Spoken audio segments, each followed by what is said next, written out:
রাধে রাধে। তো আজকে সকাল সকাল ঘুম থেকে উঠে আমি রেডি হতে লেগে গেছি ঘুরতে যাওয়ার জন্য।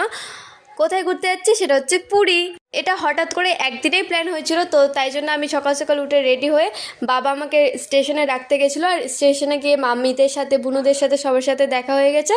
আর এই যে উঠে গেছি ট্রেনেও, বুনু ছিল আমার পাশে বসে। আর আমরা যাচ্ছি কে কে সেটাও দেখে নাও। এই যে আমার মামা, দাদু, দিদা, এখানে দিদা, সবটি দিদা এখানকার। আর এদিকে মামিরা আছে, মামি আমাদেরকে ঘুগনি দিচ্ছিল, মুড়ি ঘুগনি খাচ্ছিলাম সকাল সকাল যেহেতু কেউ খেয়ে আসেনি। আর এখানে আয়ুষকে দেখো, আয়ুষ খুব মজা করছিল ট্রেনের মধ্যে। রিমি খুব ওকে বিরক্ত করে, আর তাই জন্য ওও মার খায় ওটার জন্য। তারপর আমি একটা ফ্রুটি নিয়ে পাত পা মেলে ভালো করে খাইতে খাইতে যাচ্ছিলাম।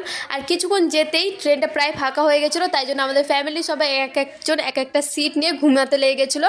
আর তারপর লাস্টে আমরা পৌঁছে গেছি স্টেশনে। করে পৌঁছে গিয়ে কি আনন্দ, কিন্তু আনন্দর কিছু নাই, কারণ কি আবার আরেকটা ট্রেনের জন্য আমরা বসছিলাম অনেকক্ষণ ধরে, বসে বসে বসে বসে বোর হয়ে